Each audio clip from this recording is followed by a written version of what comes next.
Hola, buenas tardes. Hola, buenas tardes. ¿Qué tal? Bienvenidos y bienvenidas. Os voy a hablar en femenino porque la palabra persona es femenina y aquí veo personas. Otra vez, buenas tardes.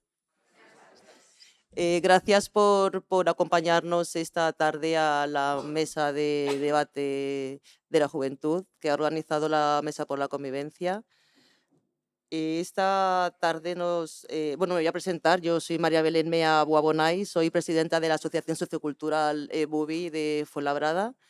Esta tarde nos acompañan Afra Blanco, que es sindicalista, Marlene García, directora de comunicación, y también tenemos a Lara Ferreiro, que es psicóloga especializada en relaciones sociales, ¿no? Eh, bueno, empezamos con Marlene. Que se me va a escapar Marlene, pero perdóname. Marlene García, que eres directora de comunicación en Talento para el Futuro, ¿no? Esta tarde nos gustaría que nos mostraras la importancia y relevancia de la vida social de la juventud. Y bueno, te voy a preguntar por la situación de desafección política de nuestros jóvenes, a ver qué nos puedes comentar acerca de eso. Muchas gracias, Belén. Pues muchas gracias antes que nada por la invitación a Talento para el Futuro, por hacer un poco de autobombo, que esto siempre viene bien cuando vienes en representación de alguien. Talento para el Futuro es una organización, es una plataforma que lo que busca es empoderar a la juventud para participar en política, ¿no? Nos dimos cuenta que existía una gran desafección política que ahora entró ahí y bueno, hacemos procesos de participación y de propuestas políticas que luego llevamos a representantes. Normalmente a nivel de partidos, o sea, del Congreso y el Gobierno central, pero también hacemos en comunidades autónomas. Y bueno, sobre desafección política, yo creo que antes que nada hay que reconocer la importancia que tiene la juventud en el cambio social a lo largo de la historia, a nivel internacional y también aquí en España, ¿no? Hemos visto durante la historia de España cómo los movimientos estudiantiles han sido fundamentales para la resistencia y los movimientos antifranquistas, por ejemplo. Ahora ha salido una serie, ¿no? Las abogadas, con Cristina Almeida, con Paca Sauquillo y con Manuela Carmena, que os recomiendo muchísimo, que precisamente se ve cómo la juventud se movilizaba en contra del régimen franquista. Y realmente la importancia de la juventud a lo largo o sea, en el cambio social siempre es importante. Hoy en día también hay cuestiones sobre las que movilizarnos, ¿no? El feminismo, el antirracismo, la vivienda, todo este tipo de cuestiones son fundamentales. A mí me hace mucha gracia porque a veces hay personas que cuando la juventud quiere participar en política, algunos de las frases que dicen son, por ejemplo, no, hasta que no pagues impuestos tú no puedes hablar. ¿Tú para qué vas a hablar hasta que pagues impuestos? Primero, hay muchas personas jóvenes que pagan impuestos, pero me hace reflexionar que por esa regla de tres un poco rota, la juventud nos deberíamos encargar del cambio climático, por ejemplo, ¿no? Porque evidentemente están legislando sobre el cambio climático personas que tienen 80 años, que está muy bien que participen, pero oye, tampoco es cuestión de excluir a la juventud de los espacios de participación y las decisiones políticas, ¿no? Que nos afectan. Es fundamental porque realmente el cambio social y la movilización que hagamos ahora no solo va a afectar al presente, sino que también es el futuro que queremos construir, ¿no? Y un poco esa idea de esperanza. Lo que pasa es que si algo define a la juventud hoy en día es precisamente, o sea, no es porque la juventud actualmente esté peor que otras generaciones, cada generación ha tenido su dificultad, pero es que ahora mismo la idea de futuro está rota. Está absolutamente rota. La juventud asocia el futuro con una idea incluso con miedo, ¿no? Con miedo a lo que puede venir. Entonces, esa idea de esperanza asociada al futuro se ha roto completamente y, por lo tanto, eso es muy peligroso porque desincentiva la participación y eso lo vemos con la desafección política. Y con la desafección política yo diría que hay tres cuestiones muy importantes. La primera es que la juventud no se siente representada. Un 87% de la juventud dice que no se siente representada por partidos políticos. En el fondo, si lo pensamos, no nos sorprende a ninguno. Pero claro, si estamos en una democracia parlamentaria cuyo principal mecanismo de participación y de canalización de la participación política son los partidos políticos y de repente no nos representa, quien tiene que representar ya nos representa, Entonces, pues si no confiamos en esa representación, no confiamos en la democracia, ¿no? Entonces hay una parte ahí que es bastante preocupante. Tampoco ayuda la retórica de los partidos políticos, porque muchas veces vemos esto del y tú más, ¿no? Que ahora con la corrupción parece que se saca por todos lados. Yo siempre digo que el y tú más al final no hace, cuando un partido utiliza ese y tú más, no hace que no vayas a votar al otro partido, es que a lo mejor no votas a ninguno, porque esa desafección política se genera con todos.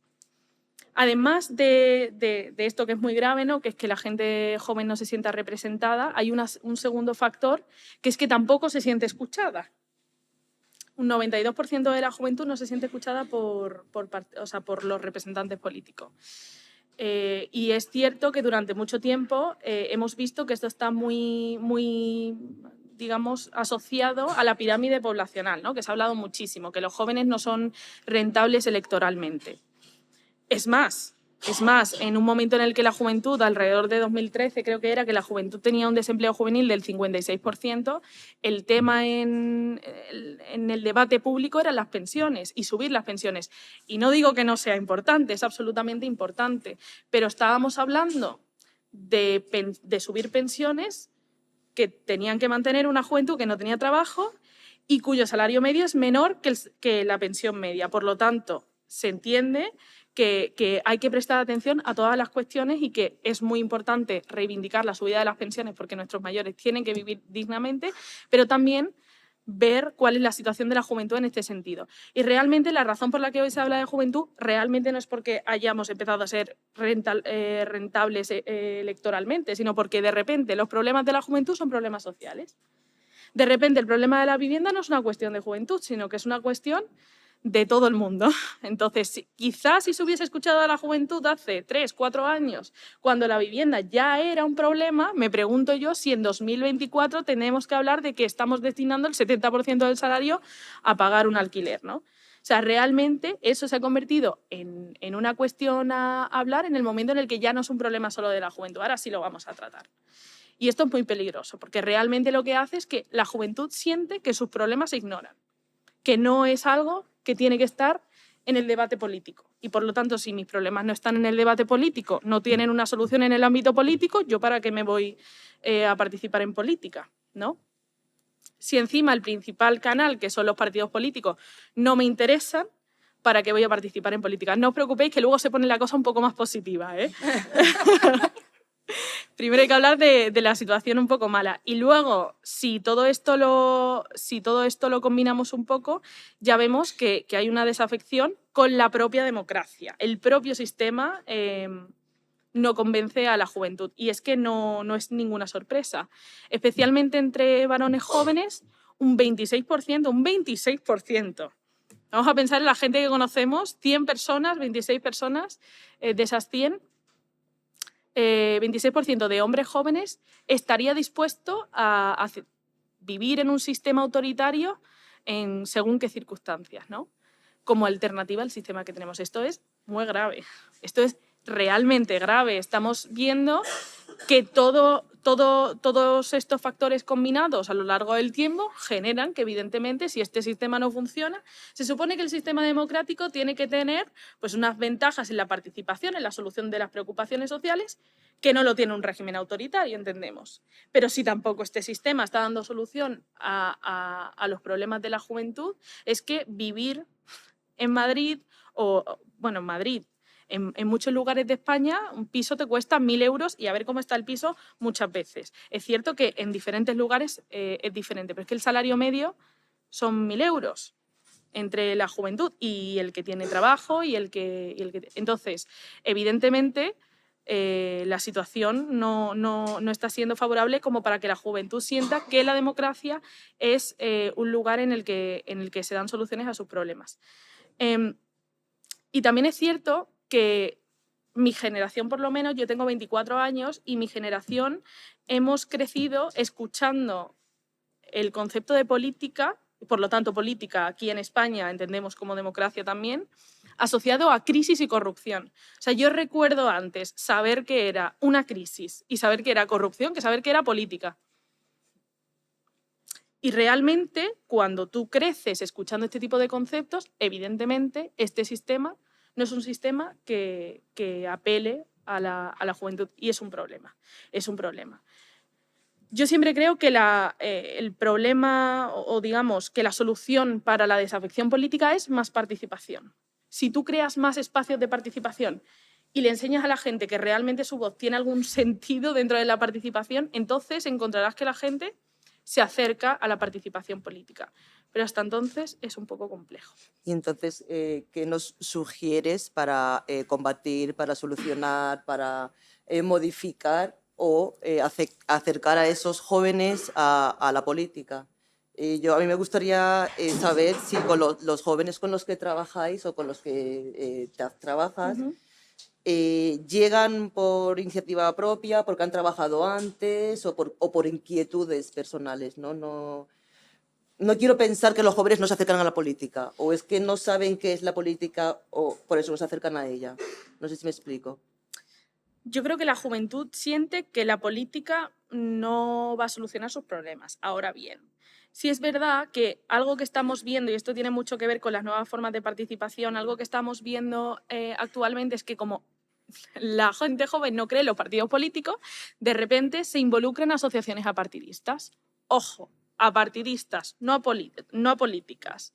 Es decir, asociaciones que tienen valores en los que creen. En nuestra organización creemos en los derechos humanos y los defendemos, creemos en la sostenibilidad y la defendemos, creemos en la convivencia y la defendemos, pero que son apartidistas. Es decir, que no se identifican con un partido político. Y eso hace que muchos jóvenes que están desencantados con el sistema se acerquen a asociaciones que generan otras formas de participación. Y eso es muy importante. Un par de formas más de participar en todo esto también, o nuevas formas que nos estamos encontrando dentro de la participación, es el mundo digital. O sea, yo realmente tengo mucha esperanza en el mundo digital porque es cierto que se critica mucho a los jóvenes que bueno, ponen un tuit, y esto no me gusta, lo otro tal. Pero yo creo, mi teoría es que las redes sociales son un altavoz de realidades sociales. O sea, creo que al final el hecho de que todos tengamos un móvil, que podamos publicar un vídeo, que podamos decir cuál es la situación en nuestro barrio, o la discriminación que hemos sufrido en un centro de salud, o el machismo que sufrimos en el trabajo, este tipo de cosas, a pesar de que hay coste, porque hay coste, realmente es un altavoz y una herramienta para expresar nuestra realidad social. Y luego también creo que es un mecanismo de rendición de cuentas. Es decir, cuando preguntamos a los jóvenes qué es lo que necesitan para involucrarse más en política, lo primero que te dicen es rendición de cuentas. Existe la sensación de que los políticos hacen lo que quieren, no hay nadie que los controle, están ahí montándose su fiesta y que a nosotros nos ignoran, nos piden luego el voto y demás. Entonces, realmente, yo creo que es importante que la juventud sepa que a través también de redes sociales estamos haciendo una rendición de cuentas constantes. O sea, yo creo que los equipos de comunicación de los políticos tienen que estar todos los días con las manos en la cabeza a ver qué sale. Y eso es algo bueno también. El hecho de que la ciudadanía tenga ese poder y que se haya democratizado esa rendición de cuentas, ¿no? Entonces, eso creo que es muy importante. Y por último, creo que la incidencia política también, que es algo en lo que nosotros nos centramos, es un camino que no se había explorado dentro de la juventud. Aquí en España no se ve tantísimo, ¿no? En Europa se habla de los lobbies en Europa, todo esto. Aquí en España lo asociamos con un concepto negativo, pensamos en lobby y pensamos en una empresa, o pensamos en energéticas, en bancos, en tal. Pero realmente la incidencia política es una forma de participación en política organizada, eso he de decirlo, pero que también es un espacio en el que debe estar la juventud. Pero los espacios que ya existen o los nuevos que se deben de crear. Yo creo que los que ya existen se puede evidentemente hacer incidencia política desde ahí si nos organizamos y si evidentemente en nuestra organización, por ejemplo, nos centramos en incidencia política. Si nos juntamos con otras organizaciones y vemos qué tipo de temas queremos llevar a la agenda pública, o por lo menos sentarnos con los partidos políticos y con el gobierno para decirle, oye, esta es la realidad, eso se puede hacer. Lo que pasa es que no hay mucha formación sobre incidencia política y evidentemente no se ha explorado tantísimo esta vía dentro de asociaciones que tienen que ver con juventud, ¿no? Pero sí que creo que es importante. Ahora con la vivienda, ¿nos quedaríamos tranquilos los jóvenes pensando que la única incidencia política y el único lobby que se hace son desde fondos e inmobiliarias y demás? Pues yo creo que no. Yo creo que no. Yo creo que además de la foto, ¿no? Que ese es un riesgo también, porque a veces se queda la cosa en la foto y tú dices, sí, pero ¿me has llamado a alguna negociación para esto o no me llamas? Pero evidentemente sí que hay ese espacio y hay que explorar esa vía, ¿no? El hacer propuestas políticas desde espacios compartidos y diversos, que creo que es fundamental, porque además pasa una cosa en incidencia política y en participación juvenil, y es que siempre somos los mismos, siempre. Y eso es un problema, porque no siempre todas las voces están representadas, pero sí que creo que es un camino que se puede explorar. Gracias. ¿Tenéis alguna pregunta? Voy a preguntar, bueno, a nivel de la incidencia política y participación, ¿cómo, ya que a los jóvenes siempre los temas de la política, como han dicho, cómo hacemos que esos lobbies de participación y incidencia política, cómo atraemos a la juventud de conocer lo que es la política? ¿O le da miedo o rechazo la política? Yo creo que las redes sociales son un mecanismo para que la gente conozca los diferentes espacios en los que se hacen incidencia política. Lo que pasa es que también por las universidades a veces lo hacemos para llegar a gente, pero es muy complicado. Es que tampoco tengo la respuesta porque a nosotros mismos nos cuesta. O sea, nosotros estamos continuamente trabajando en acercar a la juventud y hay veces que es muy complejo. Yo creo que también hay que darle los espacios un poco hechos a los jóvenes. Es decir, hemos mirado muchas formas de atraer a gente joven para participar y creo que hay que darle la posibilidad primero de elegir qué tipo de temáticas quieren tratar, digamos, o les preocupa, porque así atraerás a más jóvenes que evidentemente estén preocupados por eso, pero luego darles el espacio, que las asociaciones y las organizaciones preparen esos espacios en los que está la dinámica preparada, se puede correr la voz de cuándo es el evento, cuándo es y realmente eso es lo que hace al final que la gente venga. Porque participar parece como una cosa muy amplia, ¿no? Realmente si no hay una estructura detrás, no hay un equipo detrás y demás, yo creo que, por ejemplo, este espacio y estas mesas de la convivencia son muy importantes para Mani, eso. que tienes mucho trabajo. Sí. Desde el Consejo de la Juventud. Gracias.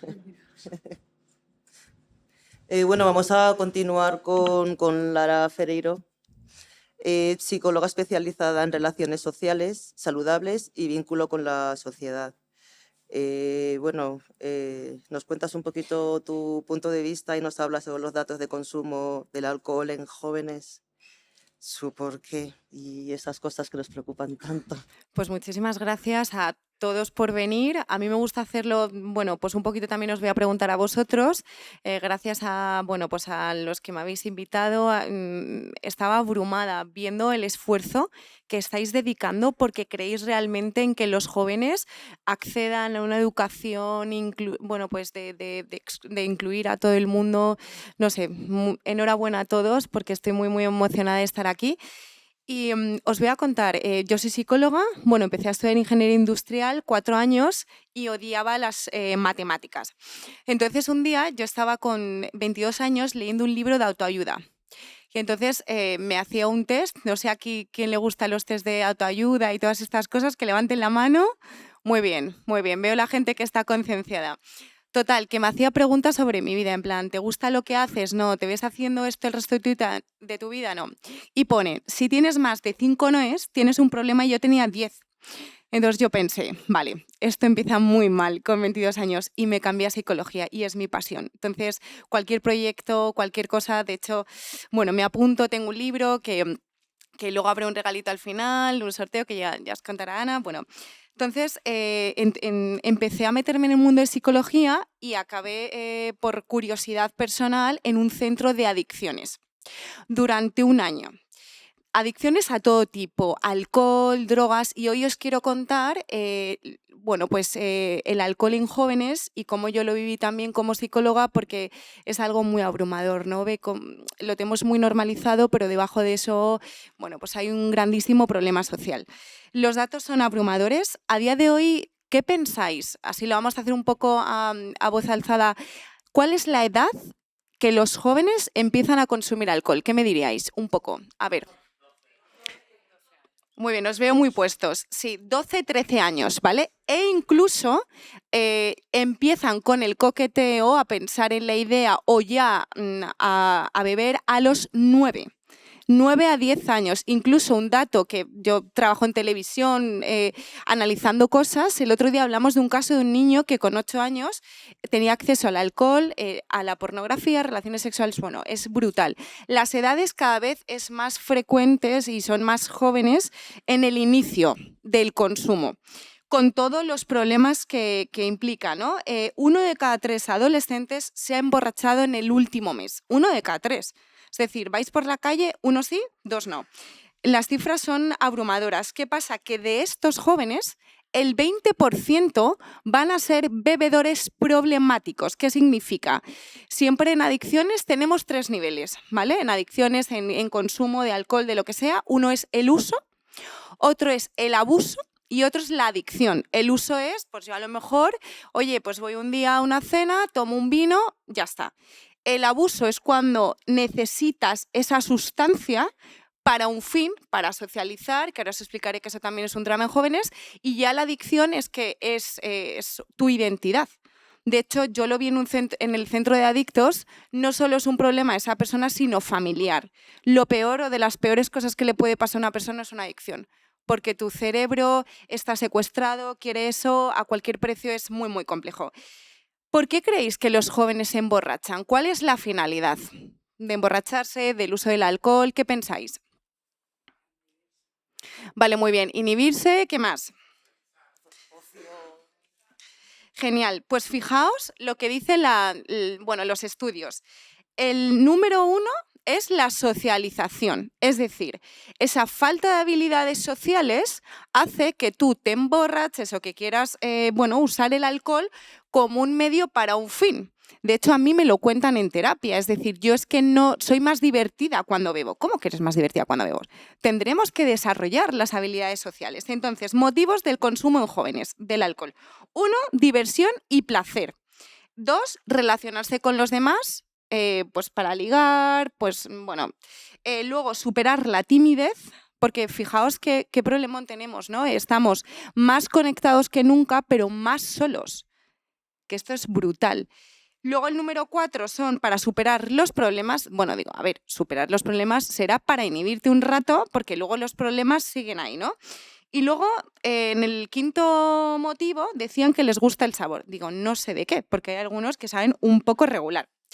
Bueno, a día de hoy en España tenemos este 20% de bebedores problemáticos que si empiezas en edades muy joven, luego lo tendrás pueden ser futuros alcohólicos en el futuro. En España, de hecho, tenemos un problema, 3 millones de alcohólicos en adultos a día de hoy. ¿Y qué pensáis? ¿Quién consume más alcohol en jóvenes? ¿Chicas o chicos? ¿Qué me diríais? Chicas. Muy alucinante. Es decir, antiguamente sí que no, pues los chicos, pero se está igualando. De hecho, ya no solo es un consumo de fin de semana, sino también muchas veces entre semana, que es como, ¿no? Es muy alucinante. Hay una moda que esto yo lo he tenido que analizar en tele muchas veces, que es, no sé si os suena, pero la traducción al español sería el consumo por atracón del alcohol, el binge drinking, que es como beben. Mira, me dices que sí. El que está diciendo que sí. ¿Tú qué sabes de esto?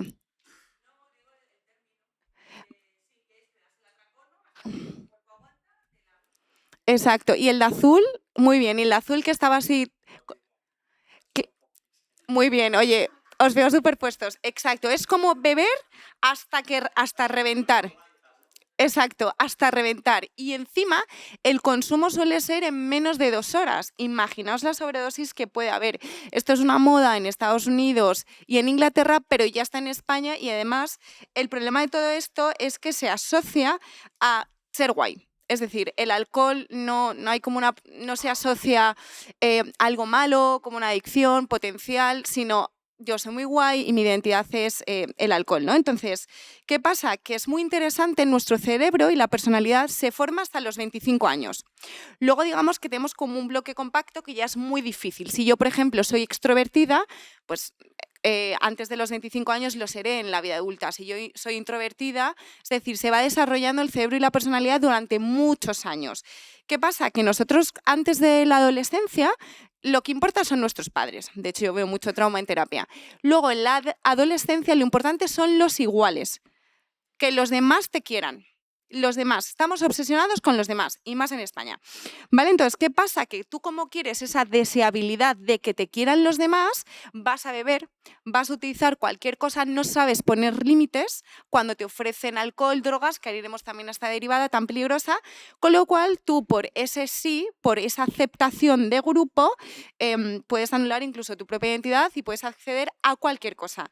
¿Qué pasa? Que luego, cuando somos adultos, ya pasamos esa, bueno, que te importe, digamos que vas evolucionando, esperemos que sí, y ya vas desarrollando tu propia identidad, de tus propios logros. Pero pasamos de padres a iguales, tus amigos, a nosotros mismos. Esto es un proceso de 25 años.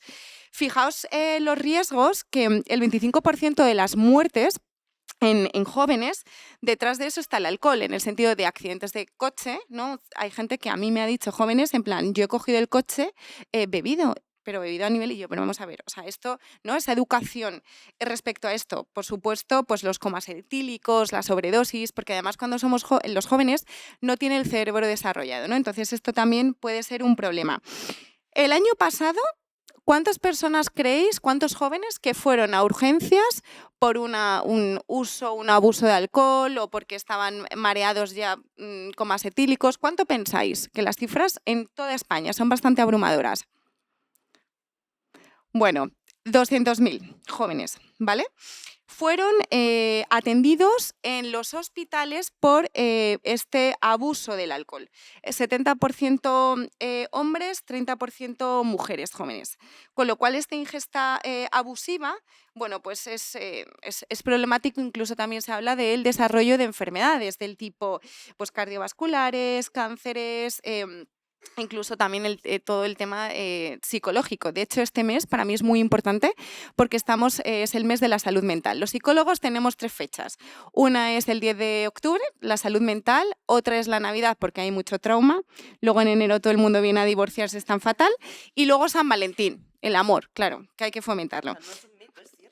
Es cierto, o sea, los 3 picos, yo ahora, la clínica a reventar, en enero a reventar, bueno, y en septiembre también todos los divorcios de que no aguanta a Manolo porque es que no hay quien lo aguante en vacaciones. Entonces, esto es un tema. ¿Qué pasa? Respecto al amor, lo que hablamos, también el alcohol y el sexo en jóvenes, que yo estoy muy preocupada. Es decir, me decía el otro día una farmacéutica que vende las píldoras del día después como si fueran caramelos. Pero vamos a ver, que esto no es, porque esto no es un método anticonceptivo de nada. O sea, a día de hoy, ¿qué ocurre? Que cuando tú bebes, se te desconecta la zona prefrontal, esta zona prefrontal detrás de la frente, la zona lógica. Y entonces tú ya estás en modo amígdala. Modo amígdala es la de las emociones. Entonces, claro, tu zona prefrontal, y más en jóvenes que no está tan desarrollada, a la hora de tener sexo seguro, a la hora, bueno, pues tener concienciación de tu propio cuerpo, no lo hay. De hecho, me contaba una paciente en Inglaterra, fijaos qué curioso, que tienen tal problema social que muchísimas personas jóvenes beben, que al día siguiente tienen sexo, ¿vale? Muchas veces incluso no quieren tenerlo, y que hay muchas denuncias de abuso sexual después de las grandes borracheras en jóvenes, porque, claro, te levantas al día siguiente de qué he hecho. De hecho, a día de hoy ya me habla esta paciente mía que en Inglaterra, antes de tener sexo, tienes que firmar una aplicación, o sea, en una aplicación, dar tu consentimiento a todo lo que vas a hacer, porque el alcohol hace muchas veces que tengas estas conductas de riesgo. De hecho, en España, datos de la Fundación ANAR, la cual a mí me encanta, también dan terapia gratuita para jóvenes. 2,8 millones de mujeres a partir de 16 años sufren violencia sexual, con lo cual aquí también el alcohol y violencia sexual muchas veces van de la mano. Incluso luego, después del alcohol, pasamos a las drogas. Siempre es lo mismo. Empezamos por alcohol y vamos subiendo, porque siempre está el síndrome de tolerancia, que cada vez necesitas más sustancias para tener ese mismo efecto. ¿Cómo afecta, no? Esta es una pregunta que también me planteaba, el alcohol, las drogas en el cerebro de los jóvenes. Pues fijaos, esto no, claro, es invisible. Yo que como psicóloga lo tengo muy, muy trabajado, pero no lo saben. Es decir, los jóvenes piensan que no tienen consecuencias respecto al alcohol, respecto a las drogas, pero fijaos, la amígdala, la zona de las emociones. Hay más agresividad, menos control de impulsos. Eso va a hacer que tengan peor manejo del estrés, porque al final no aprenden a gestionar. Lo único que hacen, beben, se desinhiben, pero sin un manejo real de habilidades. Luego la zona prefrontal, que es la zona que os comentaba detrás del cerebro de tomar las decisiones. Pues eso muchas veces toman decisiones mucho más peligrosas, también lo que hablamos del tema de la violencia sexual, problemas legales, etc. Y luego una zona muy interesante que se desarrolla en jóvenes, que es el hipocampo. Es la zona de la memoria. ¿Qué significa? Que tu cerebro, cuando está en formación, necesita esta zona, pues, trabajarla, memorizar, pero claro, al final con el consumo de sustancias, esta zona que es tan importante se puede reducir hasta un 10%. Se ha estudiado, esto es la neurociencia que a mí me apasiona, que es la ciencia del cerebro, que te explica cómo funciona, bueno, pues todos el alcohol, las drogas en cerebro, sobre todo en jóvenes. Y luego, por supuesto, las adicciones que yo veo, ¿no? En gente tan jovencita, que no solo el alcohol, sino es el tabaco, con todos los riesgos que implica, ¿no? Luego la marihuana, hay jóvenes a mí que me dicen, incluso a veces me escriben por redes sociales, que como no se pueden dormir, se fuman un porro, palabras literales, para descansar. Es decir, estamos usando sustancias, yo estoy muy asustada como psicóloga, para calmar, regularnos nuestras emociones en lugar de tener esta gestión de habilidades sociales. ¿Qué pasa? Que al final, bueno, yo creo que es verdad que en España asociamos alcohol a bares. De hecho, yo cuando fui a Japón, me encanta Japón, alucinante, yo estaba en Shibuya, no sé quién está en Japón, pero bueno, el paso de cebra donde hay muchísima gente.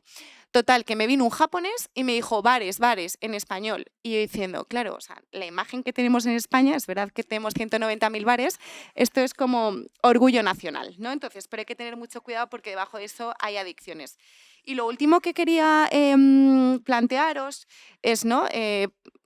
Pensando en cómo plantear, ¿no?, esta ponencia de hoy, son los espacios saludables de alcohol y de drogas. Yo creo que es muy importante generar tu sentido de pertenencia al grupo, de identidad en otros espacios. Yo lo hice cuando era joven, pues por ejemplo me encantaba el tenis, entonces iba a jugar al tenis con mis amigos. Creo que actividades físicas, deportivas, cosas como esta, me parece brutal. El teatro, el cine, voluntariado, es decir, ofrecerles a los jóvenes alternativas diferentes para que puedan salir, bueno, pues de esos fantasmas, porque al final no son conscientes de lo que puede ser, pero puede ser alcohol y jóvenes una amistad muy peligrosa. Muchísimas gracias. A ti, Lara. Las preguntas las hacemos al final de la ponencia de las compañeras, ¿vale? Te tengo apuntado. El de la sudadera naranja, ¿no? Que habían levantado la mano. Te tengo apuntado, ¿vale? Para después. Te tengo apuntado para después. Ahora te doy la palabra, ¿vale? Gracias. Bueno, seguimos con Afra. Buenas tardes. Buenas tardes. Sindicalista encargada de orientar a los jóvenes en el mundo de los sindicatos, ¿no? Bueno, o de sus derechos y reivindicaciones laborales. Eso más fue una bien, de las ¿no? cosas que hice, ahora hago otras. Como todos vamos mutando en el movimiento asociativo, sí. Bueno, pues háblanos un poquito de las batallas ganadas o perdidas respecto a la precariedad, ¿no? Pero me dejas que haga un pequeño spoiler antes, Amani. Venga. Es que has planteado una pregunta y me he quedado, ¡ay, Dios! Sí. No, porque yo... una de las cosas que me ofreció el asociacionismo fue participar del Consejo Nacional de la Juventud de Cataluña. Tú como presidente del Consejo entenderás a lo que me refiero. Sin darme cuenta, llegué al asociacionismo en las aulas, a partir del movimiento y el asociacionismo estudiantil. Sin darme cuenta, eso me llevó al asociacionismo en Cruz Roja. Sin darme cuenta, a partir del baloncesto, que era lo que me dedicaba, me metí en el asociacionismo entre jugadoras, precisamente precisamente y deportistas mujeres, y sin darme cuenta, al acabar en el sector ferroviario, acabé en el asociacionismo, en el entorno y la militancia de una organización sindical, pero más concretamente en la primera asociación sindical juvenil de Europa, que es Avalot, en el caso de Cataluña. Y fíjate, en el marco del Consejo, en este caso de Cataluña, una de las vías de participación, y también por contestar quizás o ayudar a contestar algunas de las reflexiones, es que en el caso del Consejo Nacional de la Juventud de Cataluña sí existe una silla en el Parlamento de Cataluña para el Consejo. Esa participación existe, esa comisión de juventud existe, la lidera el Consejo de Juventud, y he percibido, a razón de participar en el CJE, pues que a los jóvenes se os percibe en ciertos territorios quizás como algo peligroso, ¿no?, en lugar de la acción y el acto propositivo que debe de ser, y también en los entornos institucionales. Efectivamente, acaban de clac, ¿no?, aquí. Entonces creo que es un elemento clave y que tiene que estar integrado en nuestras instituciones y liderando nuestras instituciones. Y ahora me voy a tu pregunta, que me he enrollado, perdóname. Sí. Que justo esta mañana ha habido una concentración porque han cerrado las escuelas con todo. Efectivamente. Total. Sí, yo el clac era Pues, justo la dicho y digo, peligrosos, efectivamente. Yo una de los imposibles, yo soy una persona que no cree en imposibles. Te voy a ser Sí, me sincera. has dicho antes, en mayúsculas, no existen imposibles. Yo, para mí, no existen imposibles, y lo creo porque ahí está nuestra historia, ahí están nuestras personas mayores, ahí están las experiencias, ¿no? Evidentemente, cuando las mujeres quisieron participar en las universidades, hubo muchos, sobre todo muchos, que entendieron que era un imposible. Y también hubo muchas, y en cambio sucedió. Y ahí está efectivamente esa primera participación en el 1872 de Masera Rivera, la primera mujer universitaria en España. También pensaron que era un imposible acabar con ese trabajo de sol a sol, y hubo quien sí entendió a partir del asociacionismo que se podía conseguir, y se consiguió. En el 1919 se conquistaron las 8 horas de trabajo, 8 horas de descanso, 8 horas de ocio. También hubo quien consideró que era un imposible que el descanso se pudiera pagar, que el ocio se pudiera pagar, que se pudieran conquistar las vacaciones pagadas, y se consiguió. Se consiguió también en el 1931, peligrosa república, hola, pero se consiguió en el 1931. También consideraron que trabajar en un entorno saludable, sin poner en riesgo nuestras vidas, no era un imposible, y se consiguió, y evidentemente hay que seguirlo persiguiendo. También consideraron que amar en libertad y ser libre era un imposible, que se lo digan a aquellos, ¿no?, que en esas manifestaciones que se iniciaron en Barcelona a partir del asociacionismo, y precisamente en etapa de Franco, y que encerraban la libertad, el amar en libertad, pues había muchos que consideraban que eran imposible, y además no solamente era imposible, era motivo para matar y para asesinar y para represaliar, y se consiguió.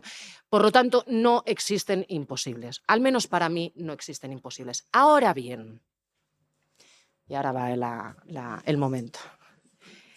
La precariedad para mí no es un accidente del destino.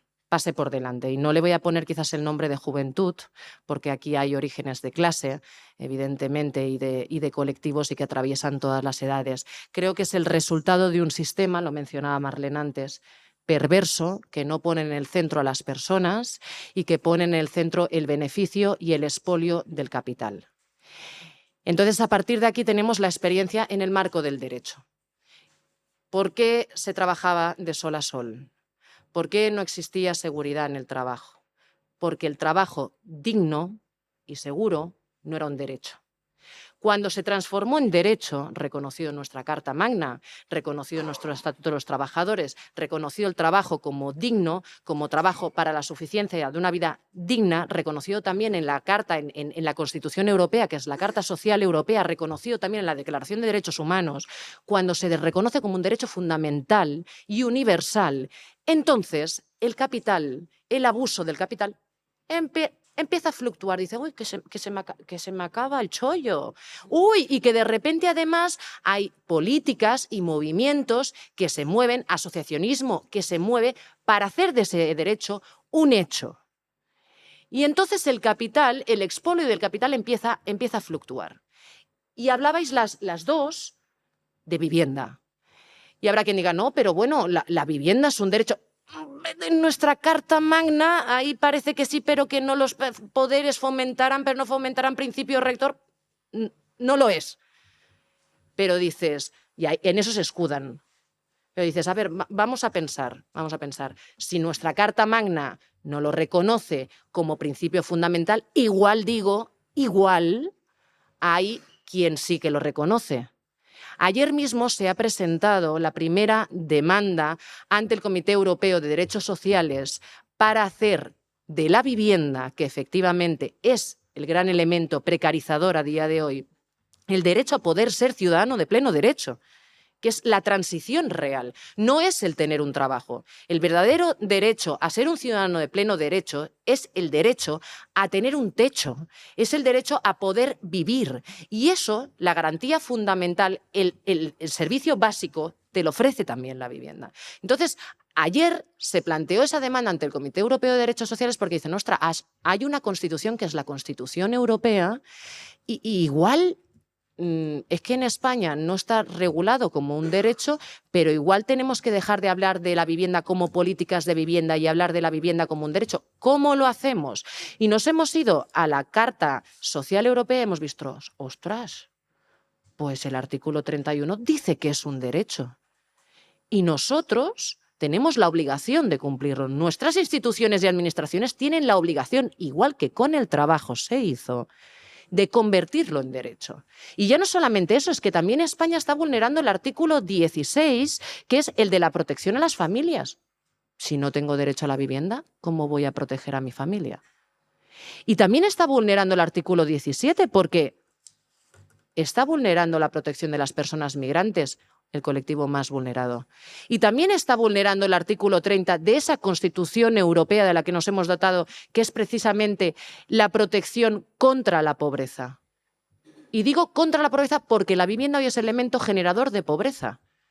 Porque si no, explicarme, ¿cómo puede ser que en los últimos 5 años haya aumentado el salario mínimo interprofesional un 54%? Que tengamos normas que hayan hecho que pasemos de 1 de cada 10 contratos que se realizaban era indefinido a 1 de cada 2 son indefinidos. ¿Cómo puede ser que hayamos trabajado en el marco del diálogo social y a partir del asociacionismo para que precisamente en el marco de las pensiones se reduzcan las brechas entre hombres y mujeres, se mejoren las lagunas, se reconozcan coeficientes reductores, se mejore la salud en el entorno de trabajo, se reduzca también la brecha salarial entre hombres y mujeres? Y entonces, ¿cómo puede ser que todas estas mejoras, me salen mujeres, todas estas mejoras no las percibamos? ¿Qué está anulando la percepción de esta mejora? Mejoras que además buscaban un claro hecho: acabar con la desigualdad, frenar la desigualdad, aumentar la capacidad de todos para poder ser más iguales. ¿Qué lo está haciendo? Pues el capital. La avaricia ha fluctuado, ha cambiado, ha mutado y se ha ido allí donde no es derecho. Por el momento no es derecho. En mi manera de entenderlo, sí. Sobre el papel, no. A mí siempre en los debates me dicen, es un principio rector. Pues esperemos que ya no. Demanda al canto. Pero lo cierto es que ese es el argumento. Ese es el argumento que me presenta. Es un principio rector, no es obligado cumplimiento de las administraciones por aquí por allá. Vale, pues trabajemos en esta cuestión. Pero lo que sí que es cierto es que a día de hoy nos encontramos, y estoy muy de acuerdo con una de las cosas que has dicho, a nadie le importaba la vivienda y la lucha precisamente por esa emancipación real, y os pondré un claro ejemplo. Mira, tengo que hasta buscarlo, año 2008, yo participando del movimiento asociativo juvenil, en Avalot, empezamos a recoger firmas para plantear la primera iniciativa legislativa popular de medidas urgentes, 2008, para la emancipación de los jóvenes en Cataluña. Presentamos esa iniciativa legislativa popular con la ayuda de muchas asociaciones del Consejo Nacional, y la presenta Avalot. ¿Sabéis cuándo la atiende el Parlamento de Cataluña? 7 años más tarde. Me tocó defender esa iniciativa legislativa popular, a mí como portavoz del momento, y con el que fue portavoz en esos 7 años. Él vestía canas y yo alguna también ya. Pero para que entendáis, 7 años después, esa era la importancia que el Parlamento le daba. ¿Sabéis cómo se ha resuelto? No se ha resuelto. Se presenta ante el Parlamento de Cataluña en el año 2015, estamos a 2024 y todavía no se ha resuelto. Entonces, lo que sí que es cierto es que la competencia de las administraciones es totalmente de todas, porque esto es corresponsabilidad, es absolutamente nula porque no hay nada que les obligue. Y quería poner en valor precisamente eso, que no existen imposibles. Y creo que esa es la gran cuestión. Y la importancia de los diferentes movimientos asociativos y la importancia de asociarse. Yo creo que la juventud se asocia, y ya no solamente la juventud, de manera absolutamente natural. Ahora, no creo que sea tan importante aquello de lo que te puedas nutrir entre los que piensan igual que tú, como el entorno que te ofrece, por ejemplo, el consejo, los consejos, que es escuchar a aquellos que piensan o que tienen propuestas diferentes a las tuyas. Siempre como punto de partida, evidentemente, y para mí es ese, la defensa absoluta del derecho humano. Si eso se vulnera, no hay debate. Pero a mí muchas veces me dicen, Afra, es que eres muy vehemente. Bueno, es que a mí me gusta debatir. Me gusta debatir y no oigo, escucho. Me gusta debatir porque creo que es un principio natural de la democracia. Creo que no hay nada más patriota que ser eso, demócrata, y escuchar al que piensa diferente, y ir evolucionando tus posiciones, y reconocer que el otro puede tener razón y no pasa nada, incluso puede tener razón parcial y transforma mi idea. Yo he cambiado mis opiniones, menos en derechos humanos, a lo largo de mis 37 años un montón de veces, igual que mis gustos. Pero creo que la verdadera riqueza en el movimiento asociativo es asociarse y convivir en torno a los consejos de juventud. Estoy muy contenta de estar aquí hoy. Yo supongo, nosotros me estamos he dejado encantadas muchas de cosas por el tenerte, camino, sí. pero también voy a hacer una última reflexión. Mira, yo no creo que haya sociedad avanzada y no creo que nuestra sociedad sea avanzada cuando su población tiene que sacrificar su bienestar, cuando su población o parte de su población tiene que sacrificar su salud mental, cuando parte de su población tiene que sacrificar su dignidad, y hablo de mayores, hablo de jóvenes y hablo de claramente clases. No creo que podamos hablar de sociedad avanzada hasta que no entendamos que aquí nadie tiene que sacrificar nada y que el principio rector es la dignidad de todas las personas. Muchísimas gracias, por favor. Sí, muy bien. Bueno, ha sido bastante clara. Maravilla. Bueno, abrimos la veda. Un segundo, sí. Segunda. Vale,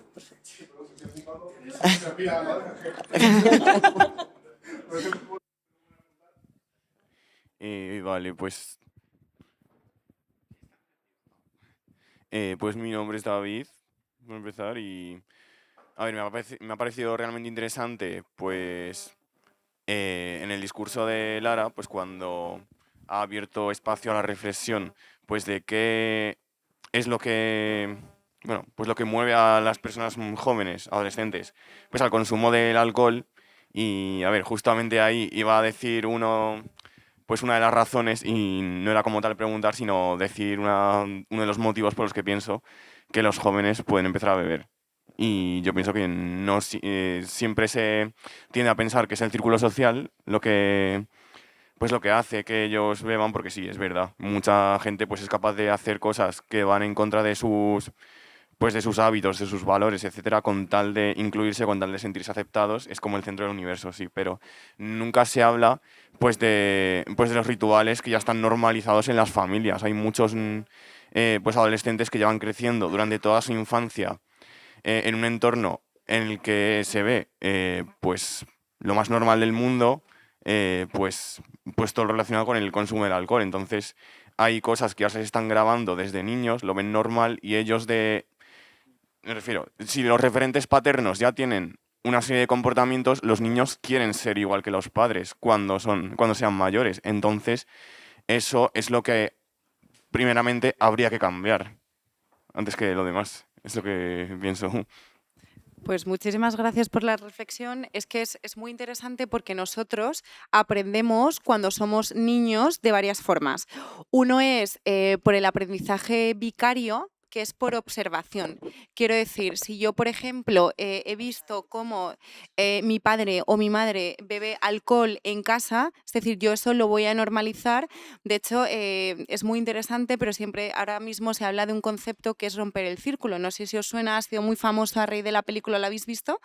Bueno, para la gente que no lo haya visto, hay una película que se está hablando muchísimo, que se llama Romper el Círculo o Rompe el Círculo, que básicamente habla en, por ejemplo, familias que sufren violencia de género, ¿no? La mujer en la mayoría de las veces sufre esta violencia, cómo las niñas, los niños lo ven y lo van a normalizar de tal forma que luego a la hora de escoger las parejas te parecerá normal, porque esto es una escalada de violencia. El primer día no te meten no te pegan, sino esto es muy poco a poco.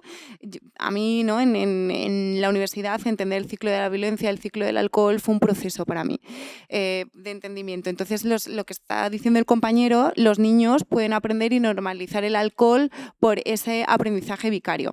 Luego también está el aprendizaje social, cuando tú lo ves con tus iguales, tus amigos, lo están haciendo, entonces tú también lo normalizas. Y luego hay otro tipo de aprendizajes, ¿no? Fijaos que esto es una cosa que también lo quería debatir con vosotros.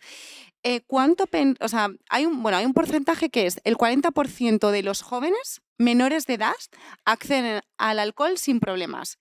¿Cómo creéis que acceden? ¿Cómo consiguen la botella de alcohol? ¿Cómo creéis que lo hacen?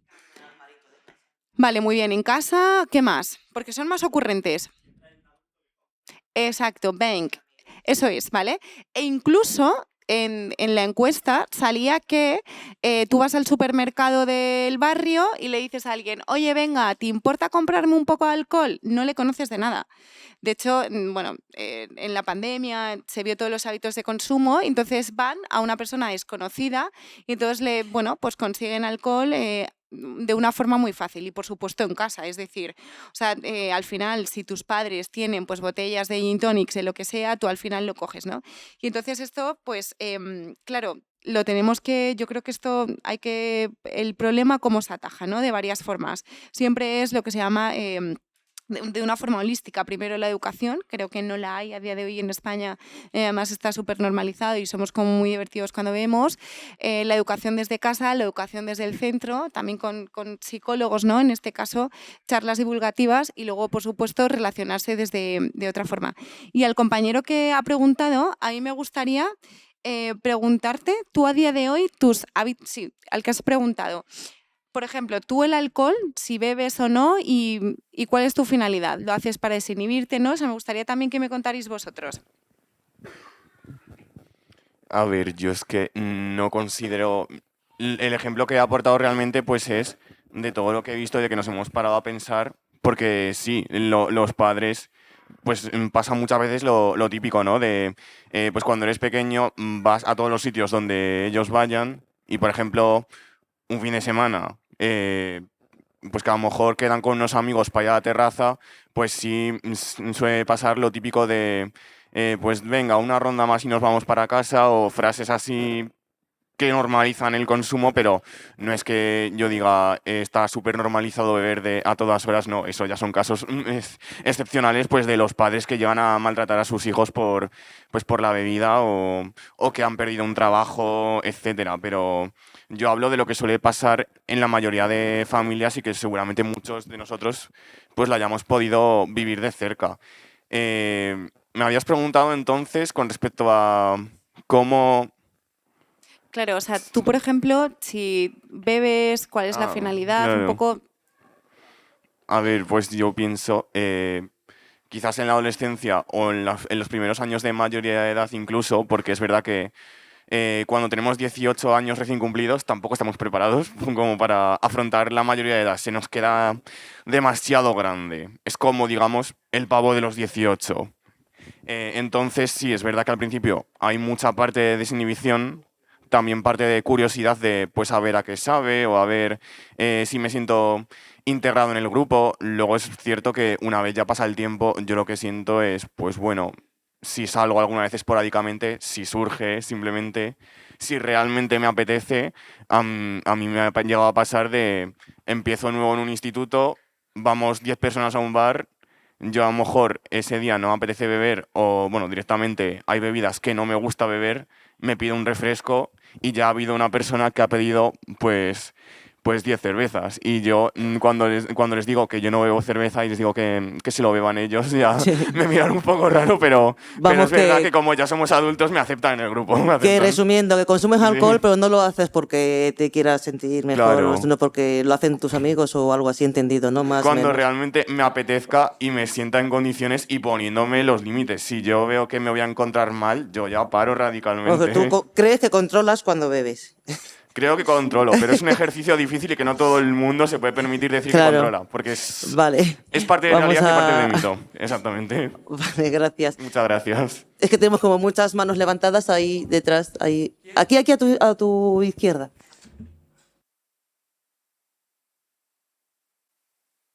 Sí, soy capaz. Buenas. Primero, gracias por la participación. Gracias por pensar en los laboratorios de debate, porque yo creo que nos viene bien a todos y todos aportamos y todos, sobre todo, aprendemos. Y yo hay dos cosas de las que sí me parece que tenemos que hablar. Una de las cosas la has comentado tú, hablabas de asociaciones apartidistas y apolíticas. Perdón, yo eso de ser apartidista y sobre todo apolíticas, vamos a ver, porque yo creo que la política es todo y nos tenemos que comprometer todos, con la política de vivienda, con la política sindical. Participar en los sindicatos es imprescindible para nuestro futuro, para vuestro futuro, porque ahora mismo estamos en unas situaciones donde hay verdaderas miserias. Entonces es difícil defender nada si no tienes a compañeros y compañeras detrás, aunque tengan 16 años. Entonces, a mí me parece que es muy importante. Entonces, a mí me gustaría que incidierais en los grados en estos de la apolítica, porque además me parece que es caer en la trampa de cierto sesgo de la sociedad donde como total, ¿para qué me quedo yo? Que para eso yo lo valgo. Y si tengo dinero, además, pues ya lo conquisto. Y luego, pues eso, la importancia que me gustaría que volvieras a trabajar en la participación sindical para todos los trabajadores. Vale, voy a... Sí. Trabajadoras. Ziki y ahí atrás, porfa. La mía es de 30 segundos. Me preocupa mucho en la juventud la manera de informarse y los bulos en las redes sociales. Gracias. Cuando respondan, vas tú. También. Vale, los tres. Uno, dos, tres. Vale. Perfecto. A mí me gustaría comentar a Marlene cómo se participa en un sistema partitocrático, en el sentido, cómo se participa en un sistema partitocrático. Por ejemplo, yo considero que la política española no es una democracia plena. Por ejemplo, en el Ayuntamiento de Fuenlabrada se puede observar, no sé si habrá alguien del ayuntamiento, pero bueno. Si es se democracia. necesita terapia de grupo, yo doy, ¿eh? No. Que yo creo que ahora empieza la drogadura. No, en el sentido de, vale, sí, todo el pueblo ha votado, pero tú has votado a un partido. En el Ayuntamiento de Fuenlabrada, por ejemplo, hay una mayoría absoluta por parte del PSOE. Eso no permite ninguna democracia pura. No se están representando las ideas, por ejemplo, de grupos políticos como pueden ser Vox o como pueden ser Más Madrid desde el otro extremo. Entonces me gustaría saber cómo yo, como joven, puedo participar en un sistema partitocrático y no puramente democrático.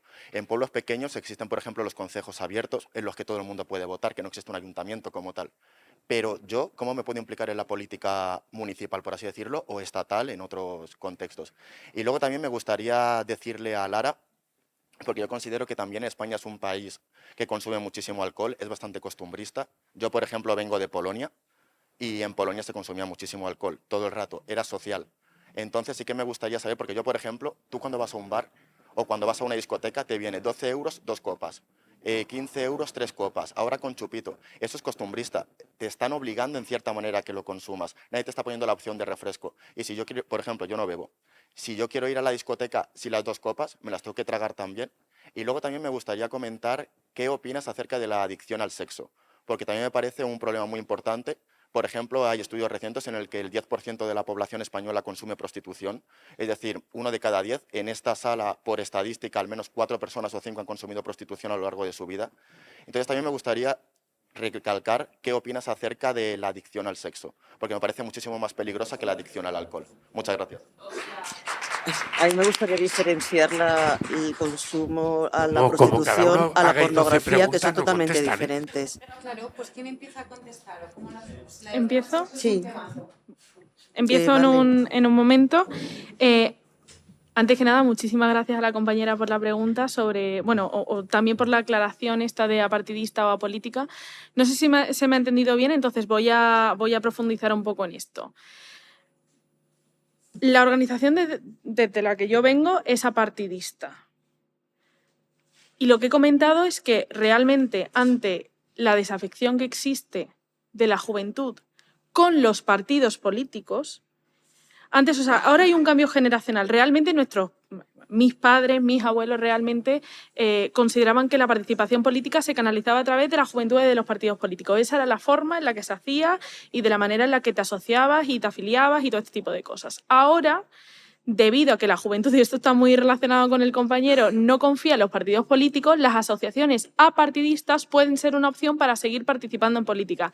En nuestra organización viene gente a participar que no vota, o sea, no generalmente, pero hay gente que no vota, hay gente que no cree en partidos políticos, o sea, realmente encuentran en nuestra organización una forma de seguir participando porque tienen inquietudes en este sentido. Ahora bien, no es lo mismo que ser apolítico. Nosotros no somos para nada apolíticos y nos remueven muchas cosas. Y eso es algo importante. Nuestra organización tiene una serie de límites y una serie de baremos comunes en los que nos movemos. Antes ha dicho Afra el tema de los derechos humanos. Es que eso es absolutamente fundamental. Si estamos hablando fuera de los derechos humanos, ya es que no hay por dónde empezar a dialogar, ¿no? Pero las organizaciones apartidistas no son necesariamente apolíticas. El sindicato de inquilinas e inquilinos no tiene que estar ni financiado, ni asociado, ni con un partido político, pero puede tener un posicionamiento absolutamente político y absolutamente contundente. Entonces, una cosa no quita la otra. Ahora bien, lo que yo he visto, también se ve con el Consejo de la Juventud y demás. En organizaciones... Vamos a intentar ser breves por falta de tiempo. Luego en el agape perdón. nos extenderemos Pues un poquito mira, más, mejor. ¿vale? Pues eso lo dejo por ahí, me voy a la siguiente entonces y ya lo comentamos en otro momento. El tema de cómo se participa en un sistema partidista, ¿no? Era la pregunta. Que quede claro, antes que nada, que me parece perfecto la crítica de mucha parte de la juventud al sistema que tenemos. Ahora bien, yo me siento agradecida de haber nacido en un país con una democracia parlamentaria. En otro tipo de sistemas que son presidencialistas la cosa se pone incluso peor, ¿no? Porque realmente las decisiones no las toma el Parlamento, que se supone que representa en este caso la ciudadanía. Entonces yo creo que la crítica, la propia crítica a los partidos políticos y a la forma de hacer de los partidos políticos, al tema este que se habla mucho de las listas abiertas y todo este tipo de cosas, es una opción y creo que se puede hacer.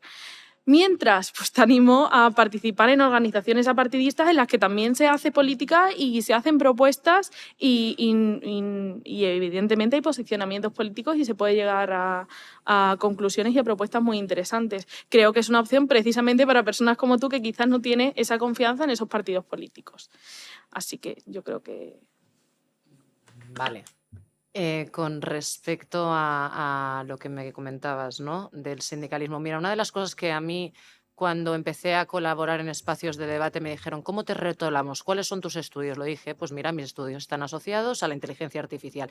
Muy bien, ¿cuál es tu trabajo? Pues mi trabajo está asociado a el sector ferroviario, que es una de las plataformas donde se está desarrollando más inteligencia artificial. Entonces te rotulamos como doctorando en... Dije, no, sindicalista.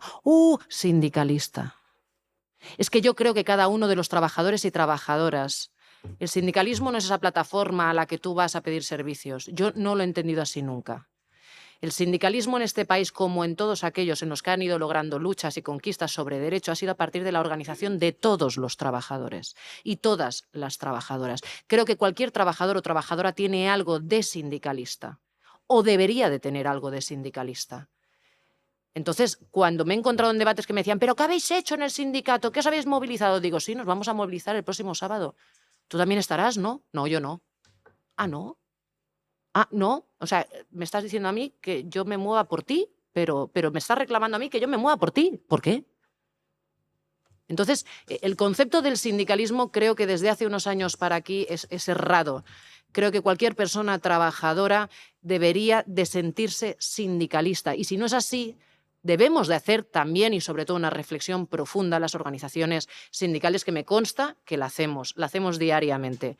Y además esas nuevas generaciones, esa línea intergeneracional, precisamente es una de las líneas que más combate. Pero yo creo que cada uno de los trabajadores o trabajadoras así se debe de sentir, un poquito sindicalista. Y después, con respecto al tema de la participación, hombre, yo creo que hay líneas de participación. Sé que cuando se utiliza la palabra referéndum en esta España nuestra, bueno, Madrid tiembla.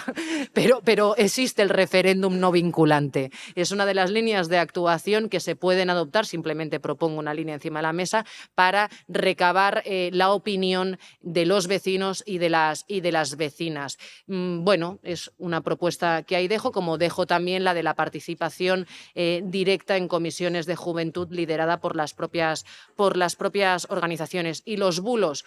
Bueno, cuando he dicho que yo no debato con nadie que rebaje el derecho humano, que niegue el derecho humano, ahí están los bulos, ahí están precisamente esas redes sociales donde has mencionado uno de los partidos, Vox, por ejemplo, y todos sus afines, expanden la vulneración de derechos humanos a partir de la mentira y a partir de la indecencia. Creo que no podemos tratar la red virtual como una red aislada. De hecho, este debate es un debate que ya se tuvo en Alemania en su momento sobre la transformación sociedad 4.0, sociedad 5.0, sociedad 6.0. Las normas por las que nos regimos en la vida real tienen que ser normas aplicables a la vida virtual. Y si no es aplicable, entonces tenemos un problema. Y a día de hoy, efectivamente, no lo es.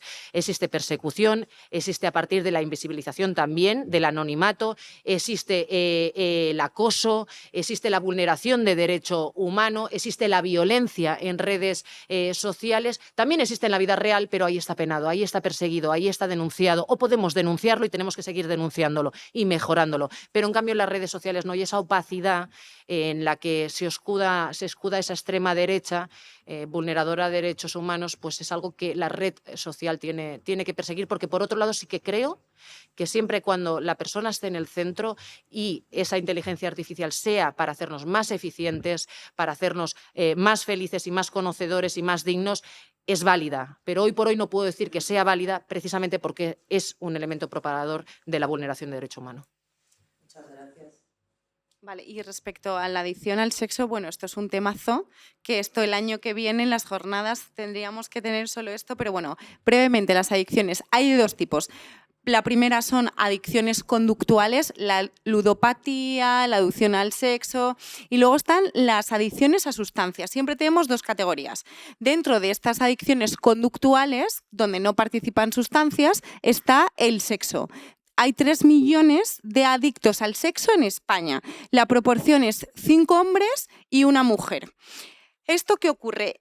Al final, todo tipo de adicciones lo que va buscando es huir del dolor. Lo que queremos es la evasión. Con lo cual, al final, nuestro cerebro está secuestrado de tal forma, para que os hagáis una idea, cada vez que tienes sexo, si tienes una adicción o consumes alcohol, cocaína, lo que sea, tu cerebro segrega dopamina, la hormona del placer. Y cada vez tu cerebro adicto quiere más. De hecho, hay personalidades que son más propensas a las adicciones. No sé si os suena un término que está muy de actualidad, que es el chemsex. ¿Os suena? Vale, es el sexo químico. ¿Qué significa? Por ejemplo, hay una famosa aplicación, Grindr, que tú puedes ver toda la gente que está a tu alrededor teniendo, básicamente son como orgías o fiestas sexuales, y tú vas allí, entonces consumes todo tipo de drogas y también esta adicción al sexo, ¿vale? Está muy fomentada de tal forma que tú lo puedes geolocalizar. De hecho, la frase que ponen es "estoy de chill". Es una frase que significa que vente a mi casa, hay todo tipo de drogas y todo tipo de sexo, de cualquier cosa. Esto empezó en Inglaterra de tal forma que ya en España cada vez es más habitual este tipo de fiestas. Esto que está fomentando lo que llamamos patología dual, que tienes dos adicciones, ya no una, dos. Adicción a las sustancias y adicción al sexo, y esto es muy habitual en las adicciones. Normalmente empiezas por una, pero luego acabas por muchas más, porque poco a poco tu cerebro adicto esto, cada vez quiere más. Con lo cual aquí tenemos un problemón. También respecto a la pornografía ocurre una cosa que a mí los jóvenes, centrándonos en esta mesa de debate que es en ellos, la referencia que tienen para su sexualidad es la pornografía, el sexo violento. De hecho, hay muchos jóvenes que vienen a terapia muy traumatizados porque han tenido una bajada de erección, por cualquier cosa, porque me dicen, es que en la película porno de anoche no se le baja nada. Digo, claro, pero es que no podemos tomar, es lo que hablabais, ¿no?, de dónde se educan los jóvenes. La educación sexual no puede ser en la pornografía, porque yo siempre digo que Disney nos ha destrozado a las mujeres y el porno a los hombres, porque al final la referencia que tenemos está muy romantizada y está muy mitificada. ¿Qué pasa? Que todo esto al final es un caldo de cultivo para otras cosas. Es muy interesante lo de adicción al sexo, porque se habla a día de hoy, ¿vale?, brevemente, que va a ser una adicción al sexo solitaria. Estamos hablando que en el año 2025, unos estudios que acaban de salir, ya en Japón ya está ocurriendo, se divorcian de su pareja humana y tienen como robots sexuales que básicamente es como si fueran personas, de tal forma que vamos hacia esto, un sexo mucho más cosificado en maquinitas, de tal forma que al final no te puedan contestar y puedan satisfacer todas tus necesidades, porque yo creo que vamos a una sociedad cada vez más narcisista y más en el propio placer, donde no queremos que nos rechacen y no queremos sentir dolor. Me has dejado sin palabras. Gracias. Vamos a hacer las siguientes 3 preguntas breves, por favor. Sí, porque tenemos 10 minutos, ¿eh? Ya sé que es cuando más os gusta ahora. Muchas gracias a todas, me ha gustado mucho vuestras ponencias. Más que preguntas son un poco reflexiones.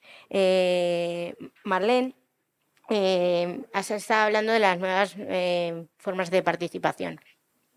Yo, como podéis ver, pertenezco a un colectivo en concreto, personas con movilidad reducida, personas con discapacidad. Y desde mi punto de vista, nosotras, las jóvenes con las jóvenes con discapacidad o jóvenes, en este caso yo creo que no hay diferencias de género, tenemos más dificultad para poder acceder a sistemas de participación por barreras arquitectónicas, entre otras, principalmente esas, pero entre otras. Y lo quería dejar ahí. Y claro, es verdad que yo actualmente, como además soy trabajadora social, me gusta mucho el mundo de lo social, hemos creado junto a otro grupo de personas una asociación de personas con movilidad reducida aquí en el municipio, y es verdad que para mí eso ahora es algo fundamental, es un proyecto que a mí me importa mucho y considero que es mi manera de participar en la sociedad que antes no he podido tener. Entonces quería dejar ahí mi reflexión, y que me ha gustado mucho. Y luego, Afra, me ha gustado mucho una frase que le he apuntado literal porque me ha gustado: el sistema no pone en el centro a las personas, pero te voy a matizar una cosa: a las personas con discapacidad menos. Pero es verdad que teniendo en cuenta estos espacios, yo creo que son muy importantes porque al final dan visibilidad a unas diferentes realidades como las personas con discapacidad. Y también, Afra, relacionado con algo que has dicho, las personas con discapacidad, para llegar a un empleo por barreras, difícil. Y luego si lo unimos también, aparte de las barreras, por barreras sociales que no podemos, o sea, que a lo mejor ya no tanto, pero se nos une, a lo mejor por tener discapacidad, a lo mejor pues creemos que no podemos llegar a la universidad. Yo, de hecho, tengo una carrera y yo he llegado a tener comentarios: ¿tienes una carrera? Como en plan sorpresa. Digo, ¿por qué no? Y es otra manera de discriminación y no me parece justo, y quería hacer una reflexión. Y para Lara no tengo más que decir, que me ha gustado mucho tu exposición y me parece, bueno, sí, quería comentarte que es verdad, yo no bebo alcohol, no me gusta, pero sí que me he encontrado problemas si quisiera consumir, es decir, barreras arquitectónicas. En ese sentido, hombre, digo, me viene bien, porque no me gusta, pero en ese sentido también digo, me siento excluida. Si una persona con discapacidad motórica, en mi caso, como es mi caso, quisiera consumir, tampoco podría en algunos sitios. Entonces, Gracias, nada, muchas Deja. gracias. Es que si no, no van a poder hacer la pregunta ni la reflexión del resto de compañeros. Iba primero él y luego ella. Un minuto cada uno, porque Sí. luego tienen que cerrar ellas. Uy, no sé si dártelo. Hola, Sé buenas. que es poco tiempo. Bueno, me llamo Ángel y es la primera vez que participo en un laboratorio de debate. Lo hago por crecimiento personal, sobre todo, porque llevo 30 años trabajando con temas deportivos, con chicos, con chicas. En un entorno muy malo, un entorno muy tóxico, porque lo considero así, el fútbol. Mira que es un deporte que me gusta, pero es un deporte que parece ser que intrínseco va, que tienes que odiar al de enfrente y no compartir. Entonces es un entorno muy complicado. Desde dentro intento pues cambiar un poquito las cosas y por eso también el participar aquí y tener ese crecimiento personal pues para poder yo transmitir, porque aparte de entrenador, pues ahora también estoy empezando a ejercer de docente y bueno, pues siempre intento estar en una mejora continua. Con lo que comentabais sobre todo, el tema de la vivienda me parece que es uno de los puntos más claves de hoy en día, que explica muchísimas cosas. En una sola generación hemos pasado de un salto muy grande. Mis padres prácticamente pagaron su hipoteca en unos 15 años y yo tengo ya 45.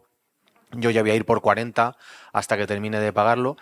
Y además es que creo que esto genera este caldo de cultivo ideal para que vengan partidos políticos a recoger toda esta frustración, a ponerle un foco, a ponerle un objetivo y a tirar unos enfrente de los otros cuando realmente nos están fastidiando a nivel sistémico. Entonces, ¿pensamos realmente que hay una solución a corto, sin grandes perdedores y que realmente pueda revertir esta situación? ¿Y en cuánto tiempo más o menos pensáis que se puede llevar a cabo? Esa para Afra me parece que era la que habéis tocado un poquito más el tema este. Por cierto, Afra, muy fan tuyo, gracias por tus intervenciones en televisión.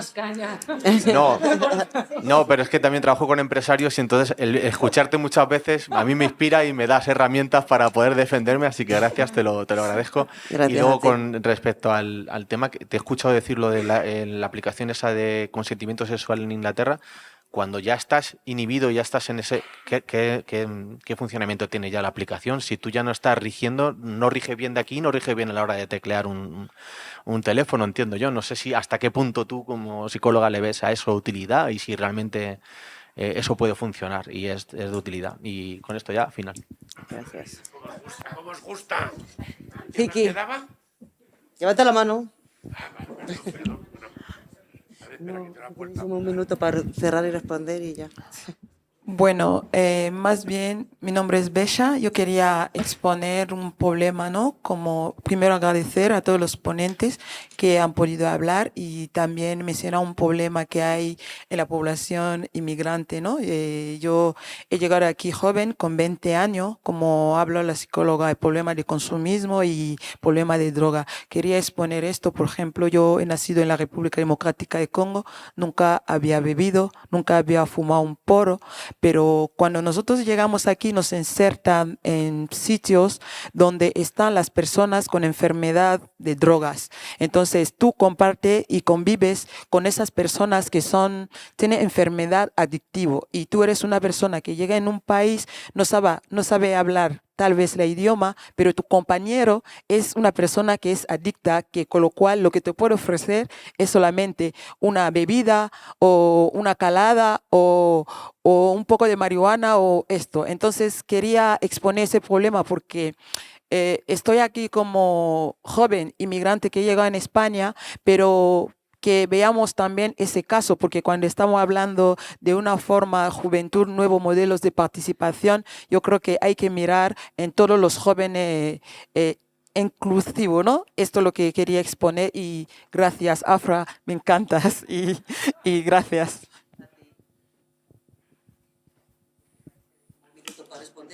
Empiezo y cierro.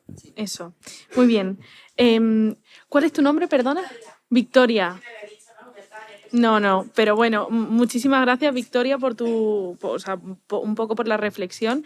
Me parece súper interesante la forma en la que las personas con discapacidad pueden participar en política, partiendo de la base porque el propio Congreso no está adaptado a personas con discapacidad. Pero es que si vamos más allá, es que las personas con discapacidad en muchísimos municipios de España no tienen un voto secreto. No sé si esto lo sabéis, pero es una locura.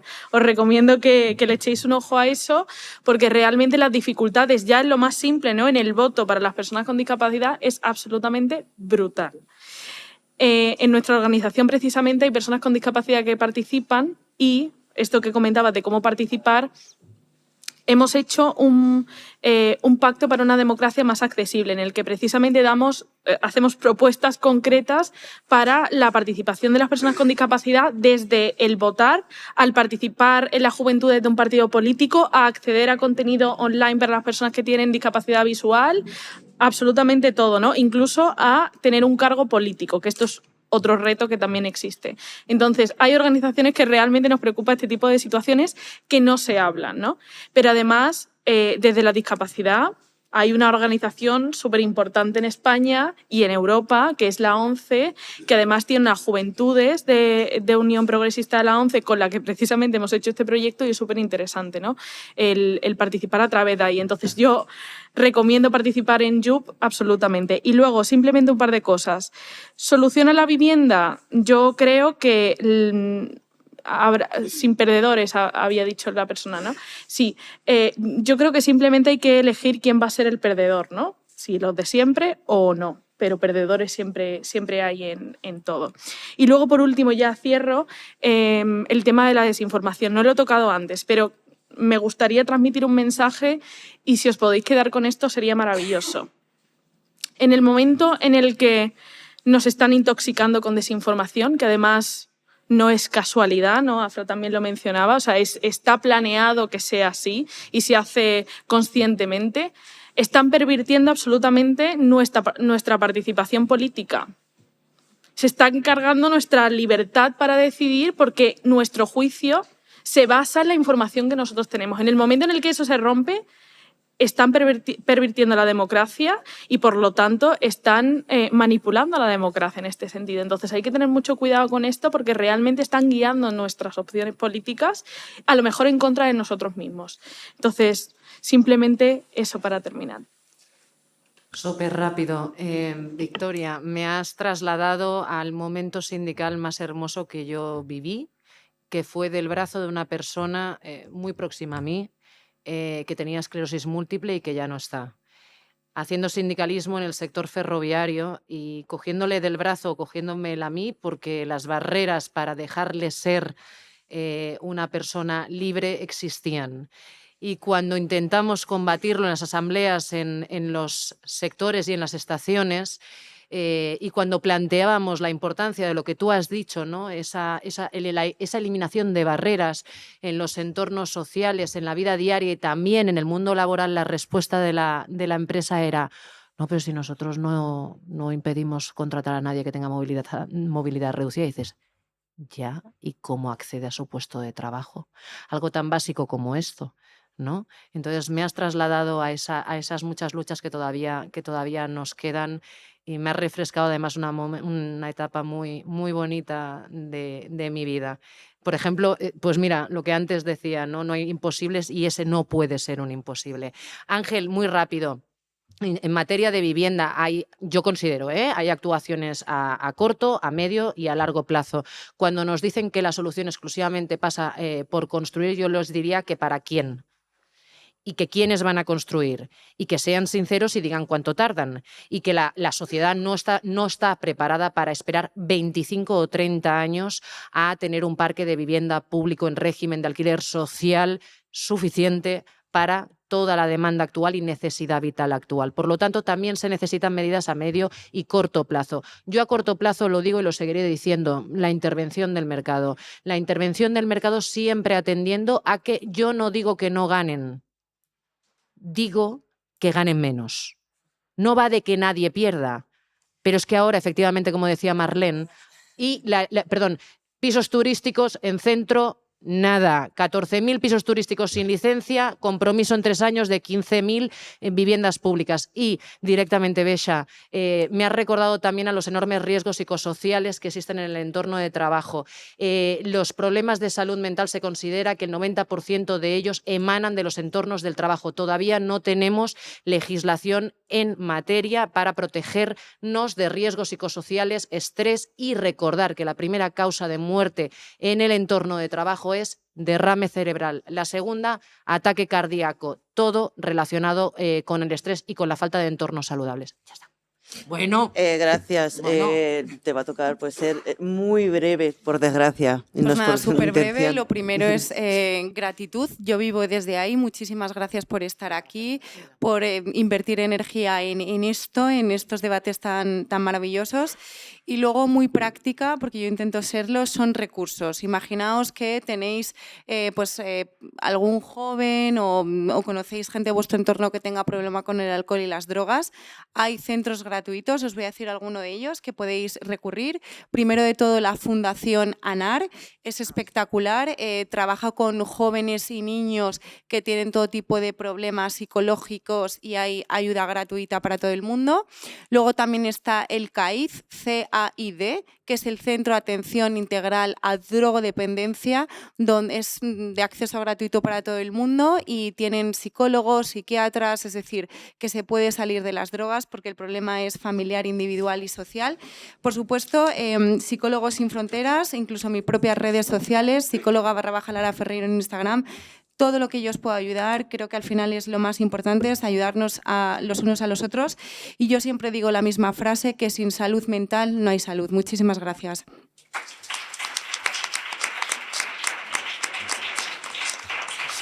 Somos la última mesa, nos matan. Gracias. Bueno, ya nos vamos al teatro. Gracias a todos y a todas por asistir.